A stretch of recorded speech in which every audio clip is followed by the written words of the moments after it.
Hello everyone. Today we will be making this card for Mom. It's a Mother's Day card. And so to start off, we're going to be using a piece of Cajun Craze. This is cut at 4 by 8 and scored at 4. Using a piece of Very Vanilla cut at 3 by 3 3/4. A piece of Certainly Celery stuck together. And that is cut at 2 by 4, and I've also done the die cutting and embossing on that. This is a piece of Pocketful of Posies, and this is cut at 1 3/4 by 4, and again embossed and die cut. This is a piece of Spice Cake. This piece is cut at 3/4 of an inch by 4, and again embossed and die cut. This piece is another piece of Spice Cake, and this is cut at 1 by 4.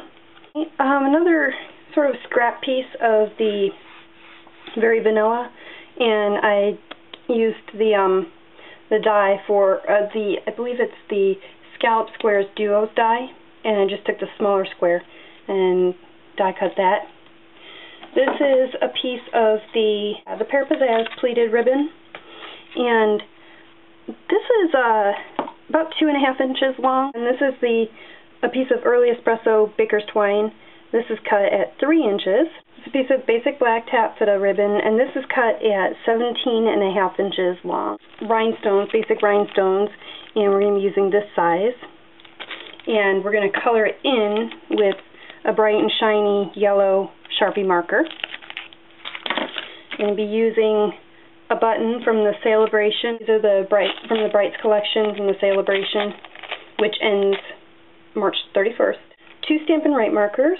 One is the Pear Pizzazz, the other is Cajun Craze. Corner rounder, just an everyday hole punch. So Saffron and Cajun Craze ink. I'm going to be using the Shoppe from the Current Occasions Mini. Loved Ones, also from the Current Occasions Mini. And All Holidays. I'm going to be using, as I mentioned before, the Scallop Squares Duo die. I'm going to be using this little guy right here. The Adorning Accents Edgelits, which I've actually come up with a way to just keep them in place.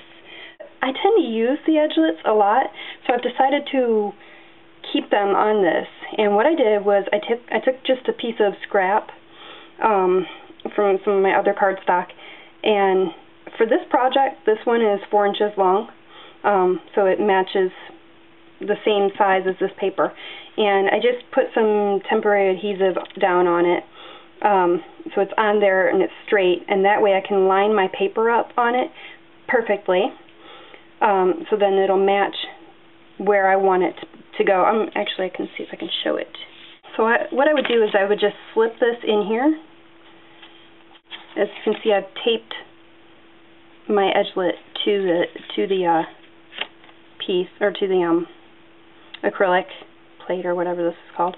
Alright, and so you see how I want it lined up so that there are pretty much equal spaces between the sides. So it'll be lined up right against that piece of scrap paper. And then this stays put, and I just do my sandwich and run it through my Big Shot, and you get this. Works out pretty well. I was having a really hard time with my ladies trying to keep them straight, so I figured if I do it this way, it'll make it a little easier for them and easier for me. And so you'll be using the Adorning Accents die, and also these two of the Adorning Accents embossing folders. And so you'll emboss this edge and these 2 edges with that embossing folder, and then you'll be die cutting and embossing these 2 edges. And the way that I actually did that was using some temporary adhesive. I just put all the, so it would be like this. pretend like that's not there. I would just adhere them all together and run it through so they cut perfectly even with each other. And then take the temporary adhesive off, and I did the same for this. I just adhered these two pieces together. You'll align the two pieces to the left so that when you run it through, they're going to match up. And I'll try and explain that when I put it together as well. But you'll go ahead and put some temporary adhesive on the back of the one piece and cut them together. Saves time, and the dies cut through pretty easily with a couple of sheets of paper. And I believe those are all the materials that we will be using. Okay, so the first step is to stagger step these three pieces together. And what I mean by that is using the embossing as a guideline, you will do piece by piece so that they're the end of one piece. Excuse me. So the bottom of one piece meets up with the raised image of the next piece, and then with this piece as well. I'm just going to glue those down.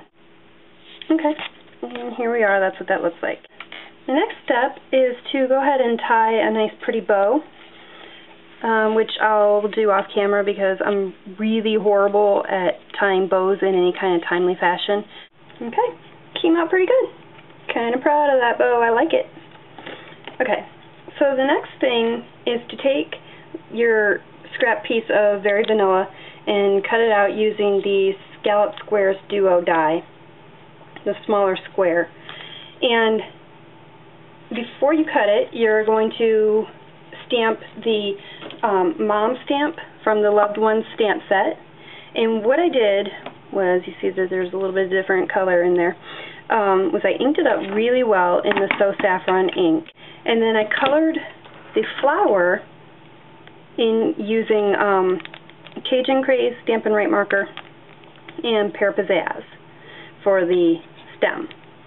Alright, so once you do that,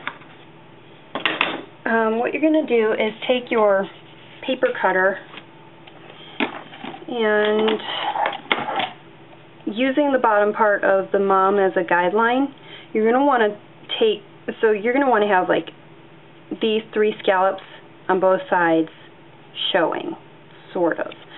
And I'm hoping you'll be able to see this pretty well, but you're just going to, I'm lucky because I've got a little locking mechanism on my paper cutter so that I can get it set and then lock it down. And I actually have a little middle wire in mine that shows me where it is, where it's lined up and what I'm about to cut. So I'm going to lock it, cut that bottom piece off, and it'll look like that. Okay. Take the Pear Pizzazz and you're going to do a faux stitch on that. Alright, so use the fine tip for that and just do a nice little faux stitch all the way around. Okay. It'll look like that. You can barely see it. Kind of. Not too bad. Okay. And then you're going to take regular, everyday office supply hole punch, and you're just going to punch a hole through that top scallop.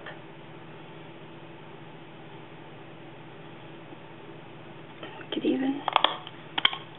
Ta-da! Okay. Then taking your button and your early espresso baker's twine, and you're just going to string it through the button holes. String both of those through there. Sorry, I was off camera. So I'm just going to take one leg of the baker's twine through the bottom, like that. Okay, so yeah, that was a bit of a pain for me. Probably next time I do this, when I show my girls how to do this, I'm going to go with a longer piece of baker's twine. Maybe 3.5 or 3 3/4 inches or so. So that's what that looks like so far. You're going to put a little bit of glue on this side on the back, and you'll probably want to work from the front so that you can see what you're doing. You might want to give that a little bit of a fold and position it so that the scallops are showing as much or as little as you want them to. You'll have a little bit of it showing right here, and that's pretty easy. Just trim it off. Like that. Alright, so it'll look like that. Perfect. Alright, that is the front. Alright, then you're going to take this piece and you're going to adhere it to the inside bottom of this piece. So you're going to take the pleated ribbon and using a little bit of red line tape, probably about 2 pieces is all you really need, and they don't have to be very big at all, not big pieces at all, about that. I like to try and conserve on my red line tape. And just burnish it down real well. Alright, and then you're just going to adhere that, pleated ribbon to the one side. Get everything as straight as you can. Now I've got the front done. Forgot about that step. Sorry about that. Alright. So taking the 3 by 3 3/4 inch very vanilla piece, you are going to use this stamp from the Shoppe stamp set and this stamp from the, what's that thing again? All Holidays stamp set. Alright, and you're going to ink this one up really well using the Cajun Craze, and in order to do that, I'm not going to show you, but I actually lay the stamp down and then hit it with the pad over top of it, and I just keep kind of doing that, and make sure that it's inked up really well when you lay your image down so that it'll look like that. Came out really well. I was really pleased with how dark it came up. And if you want to, you can actually bling that out a little bit if you want to with some dazzling diamonds, or you can color in the dots and the patterns in using different markers or whatever you want to do. I'm leaving mine like this right now, I think, and I'll discuss it with my stamp club and see what they think. Alright, then the next one you're going to want to do is the Happy Mother's Day stamp, this one. Alright, and you're going to ink it up really well in the Saffron first. So you just tap, tap, tap, tap, tap, tap, tap, get it all inked up really well, and then rock and roll it in Cajun Craze. So you would just do that, and then stamp the image down, and it comes out like that. Love it. Alright, then you'll take some glue, or snail adhesive, whatever you prefer, and adhere it down to the inside. Line it up, and get it nice and even on both sides, up against that spice cake piece. Oh, and I forgot to tell you to corner round the corners. So I'd already done that using your corner rounder. And there you have it. See inside, pretty easy. That's how it looks on the outside, which I love. And there you go. I forgot one more thing for the front. The little rhinestone for this. Using just a real bright, vibrant yellow Sharpie marker, I'm going to color in this basic rhinestone with that marker. And you can use any color Sharpie marker. Work on all of them. Oopsies. Okay. You're going to take it and put it in the center of that flower. There you have it. I think that was just on camera. I hope so. And you just get it centered nicely. And now the front of that card is complete. Ta-da! And that's the card.